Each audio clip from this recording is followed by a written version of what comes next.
Oh. evolving situation, that tug of war between the science versus people's mentality? Oh, look, there is no doubt that when we consider decisions we take, and Dr. Chant has even part of her mission as a Chief Medical Officer, it's not just to look at the health impacts, but societal impacts, what it means for the greater population.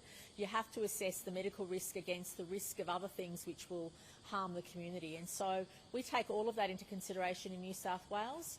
That's why we waited until Victoria had consistently 140, 120, 180 cases a day before we closed our border to Victoria. I mean, that was a big step we took. There's also an element of holding your nerve. If you have confidence in your processes, you have confidence in the strategy, you do also take that into account. So I hope people appreciate in New South Wales, we try and look at the big picture, we try and be compassionate as well as assessing the health risk, and also the impacts on people's livelihoods and the mental health issues. So we do try and take that collective approach.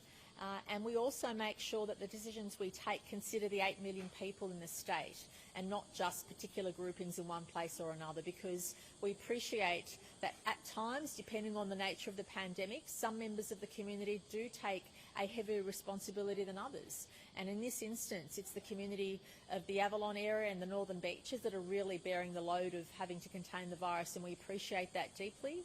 But we also appreciate that the decisions we take look at the bigger picture, and that's why my frustration at various stages of the pandemic with my other colleagues in other states is please consider the compassionate grounds, and there are parts of New South Wales completely unaffected by this current outbreak, and yet everybody in New South Wales is suffering because other state leaders have made decisions.